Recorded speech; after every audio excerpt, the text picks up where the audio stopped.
Bonsoir. Bonsoir. Merci beaucoup d'être venu. Merci à vous de m'avoir invité. Ce soir, nous faisons quelque chose d'exceptionnel. Une librairie qui fait en général du texte et de l'écrit.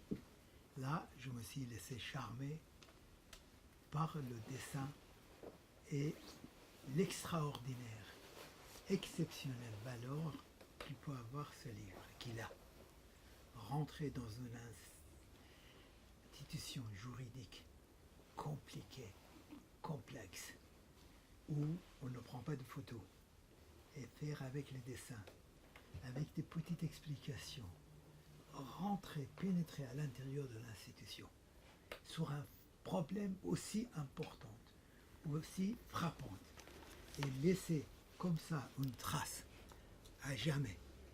Aucun film, aucun documentaire n'aurait pas pu faire ça, à mon avis. Merci. C'est exceptionnel.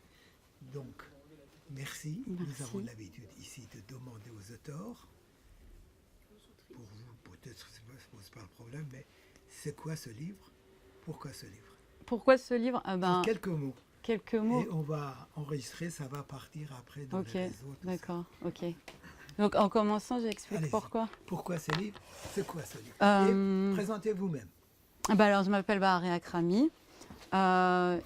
Pourquoi j'ai fait ce livre? En fait, j'ai assisté à ce procès en tant que partie civile. C'est-à-dire qu'en fait, j'étais au Carillon le soir des attentats. Et du coup, j'ai assisté au procès au début juste pour voir comment la justice française allait être rendue par rapport à ces événements. Et je ne pensais pas du tout faire un livre, en fait. Je n'étais pas du tout partie pour ça, j'étais juste partie pour écouter. Et au bout de quelques mois, je n'arrivais pas à rester silencieuse. Et du coup, je me suis mis à chroniquer toutes les audiences sur les réseaux sociaux. Et donc là, c'est le recueil de toutes ces audiences dans ce livre. Et vous avez dessiné pendant le procès? Ouais, en fait, ce qui se passait, c'est que tous les soirs, pendant de janvier à juin, parce qu'en fait, le procès a duré 10 mois, mais moi, je n'ai pas commencé les chroniques tout de suite, de janvier à juin, quasiment, il y avait des audiences du mardi au vendredi. Et donc, tous les soirs, après mon travail, ou quand j'allais à l'audience, je faisais le compte-rendu en fait, de ce qui s'était passé dans la journée. Donc, ça représente 86 jours d'audience, quand même. Et donc là, en fait, c'est le recueil de tout ça. On a rajouté un début, on a mis une fin. Enfin, je dis on, mais c'est moi qui l'ai fait. Donc voilà. Mais ouais, c'était une année fatigante un peu, mais ultra enrichissante. Et en fait, ce qui s'est passé, c'est que comme je mettais ça sur les réseaux sociaux, donc Twitter et Instagram, en fait, tous les gens qui étaient dans le procès, notamment les magistrats, les parties civiles, les avocats, en fait, tout le monde les lisait tous les jours. Et c'était devenu un peu, je veux dire modestement, les gens ils lisaient avant ça, avant de lire les chroniques judiciaires des journalistes classiques, quoi. Et du coup, c'était marrant ça. Et vous avez un retour tous les jours Ouais, parce qu'en fait, justement, ce qui est sympa sur les réseaux sociaux, c'est que vous publiez et en fait, en dessous, vous avez des commentaires, quoi. Et ce qui était assez étonnant, c'est que j'avais des commentaires positifs, mais de tout le monde. En fait, pas que des parties civiles. Il y avait une espèce d'unanimité. En fait, il y avait des avocats de la défense, donc la défense des accusés, des avocats de parties civiles, des parties civiles, des magistrats et même des flics, des gendarmes. Un jour, il y avait un des gendarmes qui m'avait arrêté pour me dire qu'il trouvait ça super sympa. Et en fait, c'était ça qui était drôle, c'est que au fil des mois, quand j'allais à l'audience, en plus, les gens, ils me reconnaissaient. Et du coup, ouais, c'était drôle, quoi. Et les réactions des magistrats sur... le président de la cour d'assises spécialement constituée, qui s'appelle Jean-Louis Perriès, que j'ai surnommé Loulou dans le livre, a préfacé le livre, en fait. Donc, il m'a dit après coup, puisque bon, là, avec lui, on ne pouvait pas avoir des échanges pendant le procès, mais il m'a dit après coup qu'il lisait que ça aussi. Et que ça le faisait rire, ça le faisait beaucoup rire. Et moi, en fait, dans le livre, j'imaginais ce qu'il pensait dans sa tête. Et ce qui était drôle, c'est qu'il m'a expliqué que parfois, en fait, c'est vraiment ce qu'il pensait. Et donc ça, c'était assez étonnant, quoi. Et à un moment donné, il se demandait même s'il n'y avait pas quelqu'un de son entourage qui me donnait des infos sur lui, sur sa famille et tout ça, notamment son surnom par exemple, qui était son vrai surnom, quoi. Donc voilà, c'était assez drôle. Et oui, et j'ai eu pas mal d'échanges aussi avec les avocats de la défense, qui sont les premiers en fait à avoir apprécié ce travail au final. Et puis après, c'est venu de fil en aiguille, quoi. Qui sont d'ailleurs devenus des amis maintenant. Vous n'avez jamais eu de retour négatif? Non, franchement, c'est ce qui est fou, ouais, c'est que maintenant j'en ai. Ah bon? Ouais, maintenant que c'est publié. Bon, on peut pas parler de ça, mais c'est plutôt des retours du monde de la BD parce que c'est particulier. Il y a beaucoup de textes, il n'y a pas beaucoup de dessins. Ça, c'est des retours, voilà, un peu particuliers. Mais par contre, des gens qui lisaient les comptes rendus. Alors, il n'y avait pas que des gens qui étaient au procès, il y avait aussi des gens qui n'étaient pas du tout, en fait, qui grâce à ça suivaient en fait les audiences. Non, j'ai jamais eu de retour négatif. Tout le monde était super sympa. Et parce que peut-être que, en fait, je donne mon avis. C'est vrai que je donne mon avis, mais c'est un avis avec beaucoup de recul et beaucoup d'humour, en fait. Donc, ça permet peut-être ça permet de faire passer des messages différemment. Mais ouais, j'ai eu de la chance, ou je sais pas comment dire ça. Aussi, pas seulement la chance. Ouais, peut-être, mais pour ça, je ne vais pas le dire. Mais en tant que partie civile, vous avez été appelé à témoigner aussi? Alors, déposer, ouais. Alors, en fait, quand je suis arrivée, ça, je le raconte aussi, moi, j'avais pas du tout l'intention de déposer. J'avais pas du tout envie de parler. Parce que je me sentais pas, en fait, quand je suis arrivée à ce procès, je me sentais pas vraiment victime. Donc voilà, je pensais pas que ma parole apporterait quelque chose. Donc d'un point de vue judiciaire, juridique, je pensais pas que ça apporterait quelque chose à la manifestation de la vérité. Et d'un autre point de vue plus personnel, je me disais, bon, bah, moi, je m'en suis super bien sortie, je vais plutôt bien, qu'est-ce que je vais aller raconter? Sauf que, en fait, le deuxième jour du procès, Salah Abdeslam, qui était un des principaux accusés, il s'est levé et il a dit, alors il n'avait pas le droit à la parole, mais il l'a prise, et il a dit, oui, donc dans cette salle, il y a des victimes, mais qui va penser aux victimes du Proche et du Moyen-Orient? Et en fait, c'est là où moi, ça m'a interpellée parce que moi, je suis d'origine iranienne. Je suis née en Iran, je suis arrivée en France à l'âge de 3 ans. Et donc voilà, et donc la situation en Iran, elle est telle qu'elle est. Et je me suis imaginé qu'en fait, lui, il était en train de prendre la défense en fait c'est comme si le bourreau prenait la défense de ses victimes. Et en fait, ça m'a rendu dingue. Et à ce moment-là, je me suis dit non, mais là, faut que je lui réponde. Et en fait, j'ai déposé pour lui répondre au final. Parce que j'avais quelque chose à lui dire. Et donc, c'était pour cette raison-là qu'au final, j'ai déposé. Voilà. C'était la seule prise de parole des accusés? Ouais, des accusés, non. Les accusés, en fait, alors c'est un procès particulier parce que dans un procès normal, les accusés, ils peuvent parler à chaque fois après les interventions des parties civiles. Mais là, en fait, c'était saucissonné. Donc, ils avaient le droit de parler qu'à certains moments et pas réagir par rapport à ce qui avait été dit. Donc, il y a eu... En octobre, il y a eu 5 semaines de témoignages, de déposition de toutes les parties civiles. Donc c'était 5 semaines assez difficiles où tout le monde venait tous les jours raconter ce qu'il avait vécu. Et pendant ces 5 semaines-là, et à la fin de ces 5 semaines-là, ils ont pas pu prendre la parole. Ils ont dû attendre que ça soit leur tour. Et la première fois qu'ils ont pris la parole, c'était sur leur... donc ça, je l'avais pas chroniqué, mais c'était sur leur parcours personnel avant. Donc, il n'y avait pas grand-chose à dire. En fait, c'était des garçons normaux. Ils n'avaient pas des vies miséreuses ni rien, quoi. Donc, voilà. Et après, ils n'ont plus parlé. Après, on refait des bouts, ça se coupe, on parle des faits. Ensuite, ils reparlent sur la radicalisation. Ensuite, il y a l'enquête. Et ensuite, ils reparlent sur les faits la soirée, quoi. Mais ils ne réagissent pas aux propos des parties civiles. Ça ne s'est pas passé comme ça, quoi. Pourquoi vous l'avez appelé On aurait aimé savoir? Alors parce que déjà parce qu'un titre c'est hyper dur à trouver. Je crois que c'est le truc le plus difficile dans un livre. Et donc il fallait en trouver un. Non, je rigole. Pourquoi on aurait aimé savoir? Parce que c'est pour 3 raisons. Parce qu'en fait il y a des accusés, enfin maintenant qui sont coupables et qui ont gardé le silence. Et d'ailleurs, c'était parmi ceux qui étaient peut-être le plus actifs sur zone en Syrie. Et eux, ils ont gardé le silence. Et du coup, le président d'audience, quand il les interrogeait, il relisait les PV d'audition, puisqu'ils ne répondaient pas, et il les ponctuait de on aurait aimé savoir, on aurait voulu vous demander ça. Donc ça, c'est le premier, on aurait aimé savoir. Le deuxième, c'est aussi un truc d'avocat que j'ai découvert. C'est qu'ils souvent, ils disent à leurs clients, on aimerait savoir ce qui se passe dans la tête de monsieur machin. Donc ça, voilà, c'est les avocats de la défense, ça, pour le coup. Et le troisième, on aurait aimé savoir, c'est les parties civiles et peut-être les gens à l'extérieur qui ont suivi le procès. Il y a des choses qu'on n'a pas su, notamment comment ces jeunes-là se radicalisent.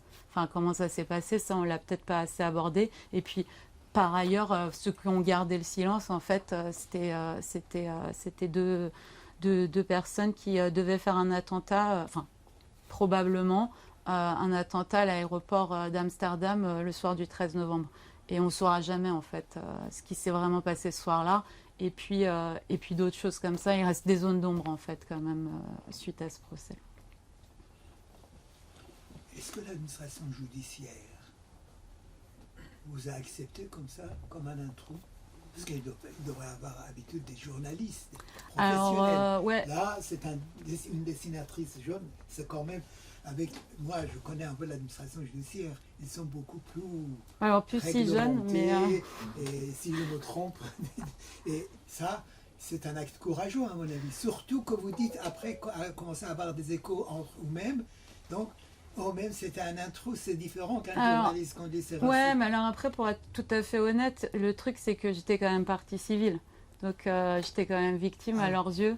Et donc du coup, je pense qu'il y avait un statut particulier. Il faut savoir que quand vous êtes partie civile, et donc c'est aussi un procès où ils ont très très bien traité les parties civiles. Je dirais que si la justice française elle pouvait faire ça pour tous les procès, ça serait génial. Et c'est pas du tout le cas. Mais en tout cas, là, les parties civiles, elles ont été archi bien traitées et accompagnées. Voilà. Bonsoir. Et donc du coup, voilà, donc j'étais partie civile et donc quand vous êtes partie civile, faut pas se mentir, vous avez un collier d'immunité, quoi, comme dans Koh-Lanta, quoi, vous c'est pas touche, quoi. Personne vous, enfin, dans le cadre de ce procès-là. Après, ceux qui m'ont vraiment bien intégré, c'est les avocats de partie civile et les avocats de la défense. Eux, ils ont vraiment, été très réceptifs en fait à ce travail-là. Ensuite, les journalistes peut-être un peu moins au début. Au début, il y avait un peu je sais pas si c'est de la jalousie ou quoi, mais bon, il y avait un peu de compète. Ouais. Bon, ouais, on va pas se mentir, il y avait un peu de ça, mais donc ça a mis un temps avant que les journalistes, voilà, aussi m'approchent et tout ça, et qu'on échange. Mais vers le mois de mai, en fait, dans ce procès, alors les parties civiles, ils ont un cordon, parce qu'il y a une carte, et vous avez un cordon soit rouge, soit vert. Rouge, ça veut dire que vous voulez pas parler à la presse, et vert, ça veut dire que vous acceptez de parler à la presse.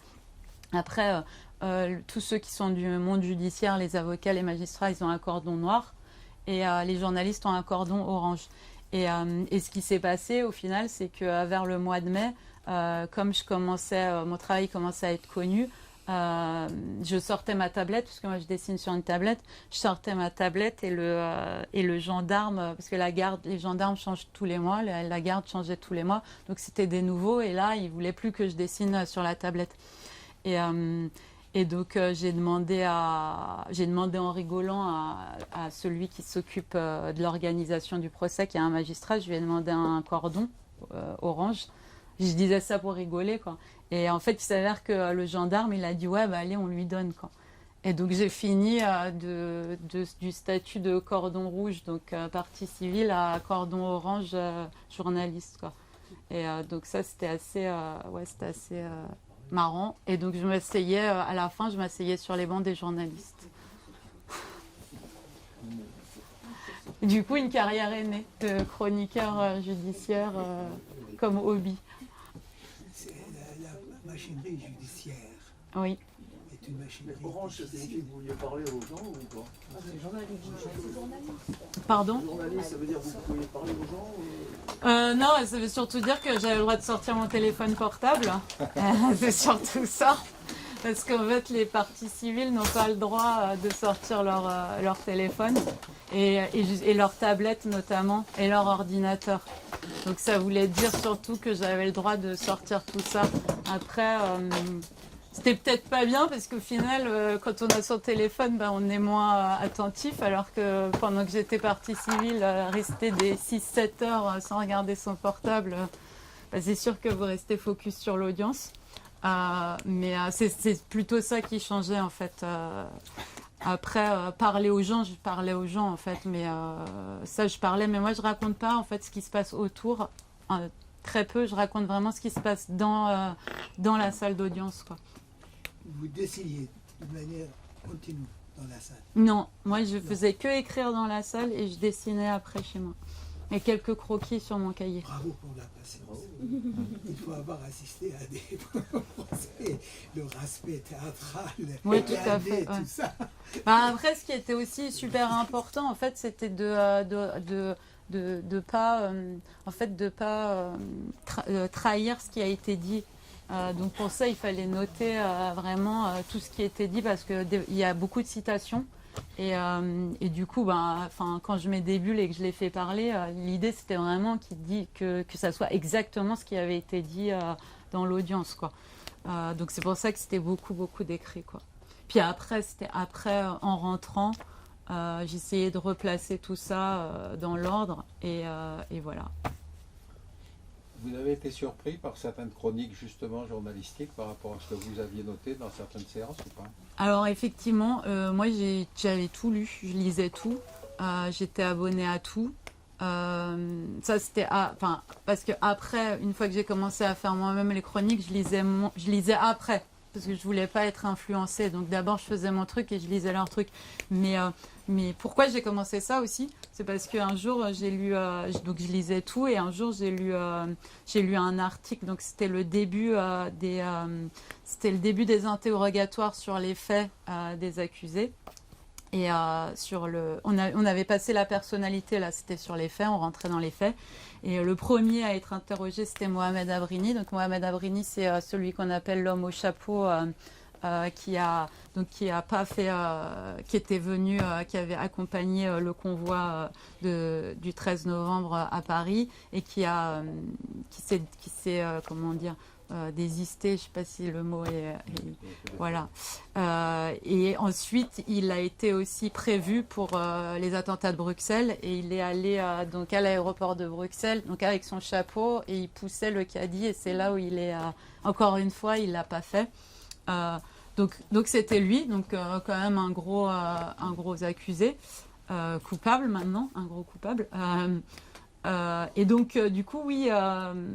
Donc, je lisais un article d'un journaliste de Mediapart que je trouve génial et qui est un super pro du terrorisme. Il a écrit beaucoup de livres et tout. Et c'est vraiment génial ce qu'il fait. Sauf que, en fait, l'article, c'était Mohamed Abrini, un homme ordinaire. Et moi, je trouvais qu'en fait, dans cet article, on sentait pas la bêtise du mec.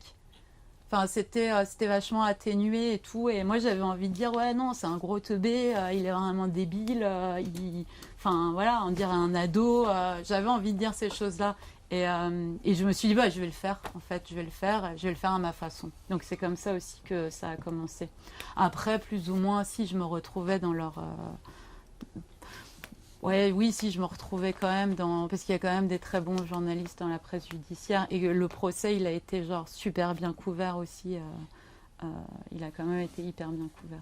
Mais voilà, ça c'est quelque chose de nouveau, on va dire. C'est entre la chronique judiciaire classique, le dessin judiciaire et puis l'humour en plus, ça je sais pas d'où on pourrait le sortir.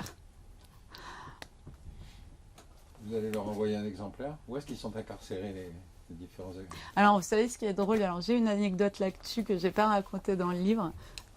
C'est qu'en fait à la fin, il y a trois des accusés qui comparaissaient libres. Donc en fait, comme ils comparaissent libres, on les voyait à la machine à café. Donc on les croisait. Donc si on voulait, on aurait pu leur parler. Moi, en l'occurrence, j'avais pas envie. Mais ils étaient là, quoi. Ils étaient à côté de nous. Et donc eux, comme ils étaient libres, bah, ils avaient accès au téléphone, à Internet et tout ça, quoi.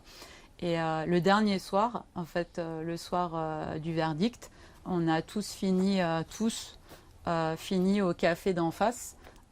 Donc il y avait les avocats de la défense, les avocats de partie civile, quelques magistrats, les parties civiles et ces fameux 3 accusés. Et tout le monde, et les journalistes, et tout le monde était mélangé parce que quand même 10 mois de procès, ça crée des liens entre les gens, quoi. Donc en fait tout le monde était là. Et donc notamment les trois coupables qui étaient libres. Donc d'ailleurs ça n'a pas plu à certaines parties civiles, ce que je peux comprendre aussi, parce qu'ils étaient là à trinquer avec au milieu d'eux, quoi. Et donc j'allais aux toilettes et je vous avoue que j'avais un peu bu plusieurs coupes de champagne, donc j'étais bien. J'étais en train d'aller aux toilettes et il y a un des accusés en fait qui vient me voir et il me dit c'est toi Babou? Je fais ouais et il me dit je voulais te dire que c'est vachement bien ce que tu as fait. Et donc là j'étais là ah ouais truc de fou c'est dingue et tout. Je fais mais tu lisais? Et enfin bon, au début j'ai fait mais vous lisiez? Il me fait ouais je lisais et tout, ça m'a fait grave rire et tout. J'étais là ah bon parce que quand même j'en mettais plein, je vous en mettais plein la tronche, quoi. Et il me dit non, avec moi ça va, t'étais sympa. Donc je fais ah ouais ok et tout. Et puis après il me dit ouais, il me présente sa femme, la copine de sa femme et tout. Moi j'étais ah ouais cool, bon super pour vous. Enfin je savais pas quoi dire, quoi. Donc je fais ah ouais machin. Et puis au bout d'un moment quand même je lui dis mais en fait là on se parle, mais je peux pas faire comme si c'était normal. J'ai une question à te poser. Bon, je sais que tu vas répondre la même chose que tu as répondu à l'audience, mais quand même, moi, je suis obligée de te la poser. Et je lui ai dit, pourquoi tu n'as pas dénoncé Salah Abdeslam? Et donc, il m'a répondu la même chose qu'à l'audience. J'ai pas eu le courage, ceci, cela. Et du coup, je lui ai dit, ah ouais, mais tu vois... Enfin, bon, après, voilà, moi, je lui ai dit ça, mais c'est parce que moi, j'en avais besoin. Après, je lui ai dit, bah, tu vois, il y a une autre jeune femme, en fait, qui, elle, a dénoncé Abdelhamid Abaoud. Donc, c'est une autre histoire. Et elle a eu du courage, et c'est une femme. Et là, parce qu'il m'avait dit, oui, si j'avais dit à ma femme, peut-être qu'elle m'aurait poussé et tout. Donc, moi, j'ai dit, ah, bah, la différence, c'est c'est que toi, t'as pas de couilles et nous, on a des ovaires, quoi. Voilà. Et du coup, après, il a pris son téléphone et il a fait un selfie. Donc, j'ai ma tête dans le téléphone d'un accusé du procès. Ça m'a un peu perturbée quand même. Mais bon, après, voilà, il s'est un peu imposé à moi et tout, mais bon. C'est particulier. Mais quel a été quoi. le verdict pour ces 3 Ils ont... Je me souviens plus, mais en tout cas, ils sont restés libres. Ils n'ont pas été incarcérés tout de suite. Et ils avaient déjà fait une partie de leur peine, en fait. Donc, il leur restait plus grand-chose. Du sursis. Bon, ceci dit, lui, quand même, c'est celui qui avait... En fait, ce qu'il faut quand même remettre le truc... c'est quand même, il était en Belgique. Salah Abdeslam, il est arrivé de Paris. On l'a déposé, il l'a déposé là. Et au moment où il a vu cet accusé-là, lui savait ce qui s'était passé quand même. Hein. Il savait ce qui s'était passé. Il était le meilleur ami du frère. Il savait que le frère était mort. Dans le café où ils étaient, derrière, il y avait BFM ou je sais pas quoi, une chaîne d'infos continue qui parlait des attentats. Et donc, il a quand même pris Salah Abdeslam et il l'a déposé à sa planque, quoi. Donc, en fait, s'il était allé voir la police et qu'il avait dit voilà, je l'ai déposé là, il n'y aurait peut-être pas eu Bruxelles. Ouais. Donc, enfin, il y a quand même... ok, bon, voilà, il faut quand même remettre les choses, comme on dit, l'église au milieu du village. Comme ça qu'on dit, ouais. Voilà. Je reviens à ma question. Vous allez leur envoyer un exemplaire? Non, ben, j'ai pas leur... Enfin, à la prison, ouais. Je veux dire. Non, bah non. Pourquoi pas? C'est à leur avocat de le faire. Oui, Moi, non, je non. connais leurs avocats, mais leurs Exemple, avocats, je veux dire. leurs avocats pourraient le faire. Oui, bien sûr. Ouais, ouais. Après, par exemple, l'avocat de Salah Abdeslam, on est devenus assez proches. Il continue à pas trouver ça forcément. Enfin, il n'est pas d'accord avec tout ce qui est là-dedans, quoi. Mais il trouve ça quand même drôle, mais il n'est pas d'accord. Donc, je pense que son client ne devrait pas être non plus. Devrait pas trouver ça hyper drôle. Mais non, je sais pas, mais je pense que leurs avocats, s'ils avaient envie, ils pourraient le faire, quoi. La divergence que vous avez avec l'avocat de la défense, c'était quoi? C'était sur le ton ou sur la manière dont ils interprétaient eux le procès? Vous avez pris vos distances avec le procès, vous étiez observatrice tout en étant partie civile. Des divergences, des fois, on a rarement eu. Alors, avec la plupart des avocats de la défense, il n'y a pas eu de divergence parce qu'en fait, c'est mon point de vue. Donc, ça, ouais. Et sur ce que eux mettaient en avant, là, par contre, ils étaient contents. Parce qu'en fait, ce qui se passait, c'est que souvent, ils étaient contents de voir que quelqu'un, que ce qu'ils avaient voulu partager avait été reçu. Et en fait, c'était un peu. Je pense que pour eux, c'était aussi ce truc-là qu'ils n'ont pas, c'est avoir le regard extérieur. Parce qu'au final, ils ont le regard de la presse judiciaire, mais qui est quand même rodé. Là, ils avaient le regard de vraiment la personne un peu lambda. Enfin, bon, plus que lambda, mais qui quand même ne connaît pas les arcanes de la justice et tout, et comment elle perçoit ça. Donc du coup, par exemple, quand ils expliquaient un truc et qu'ils voyaient que genre c'était bien passé ou que ça m'avait interrogé moi, bah, ils étaient super contents parce qu'ils se disaient ah ouais génial, je l'ai fait douter. Donc en fait c'était plus comme ça que ça se passait, quoi. Après il y a une avocate de la défense par contre qui a détesté, quoi, parce que à chaque fois je disais que son client il était cramé, mais il était cramé, quoi. Mais elle par exemple à la fin elle m'a dit j'ai détesté ce que vous avez fait. J'ai trouvé ça injuste. Ouais, du coup, par contre, c'était bien aussi parce qu'elle, pour elle, il n'y avait plus de filtre, quoi. Elle n'en avait rien à faire que je sois partie civile.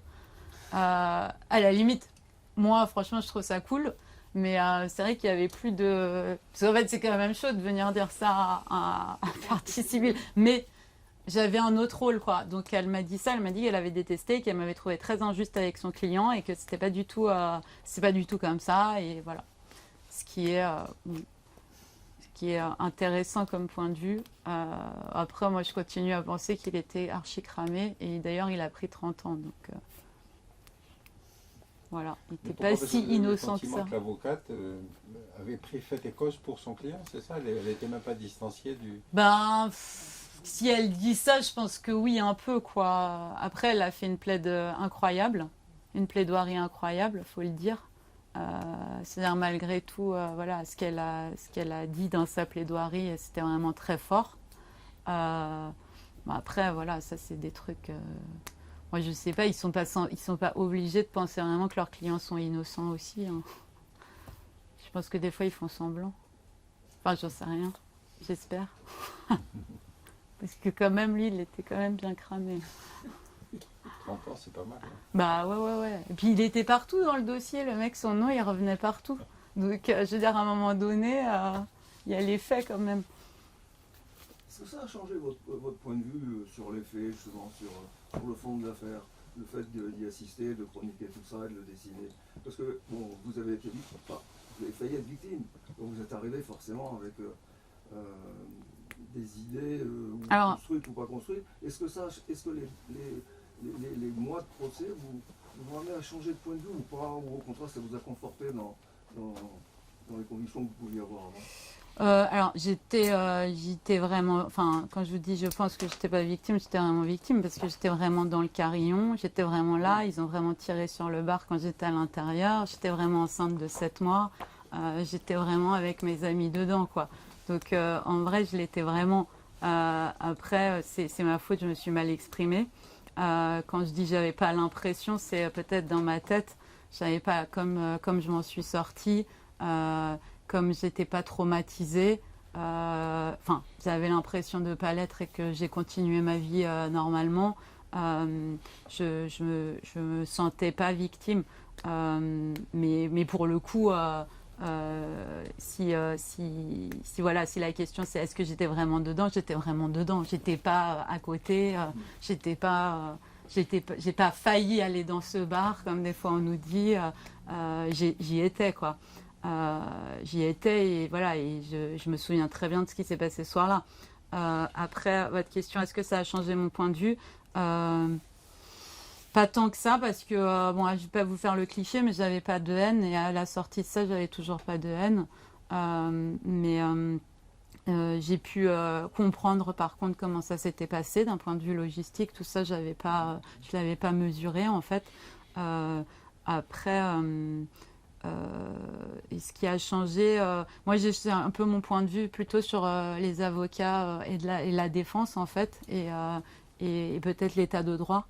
Et le fait que en fait, c'est hyper important qu'on ait des avocats qui puissent aussi bien défendre en fait de tels accusés, et que en ce sens-là en fait, ouais, j'étais plutôt fière en fait du pays, de pouvoir en fait faire un tel procès quoi. Après, ça serait bien que ça soit pareil pour tous les procès, mais hélas, c'est pas le cas. Par exemple. Je sais pas, mais je pense qu'il y a plein de... les comparutions immédiates, par exemple, c'est une catastrophe, quoi.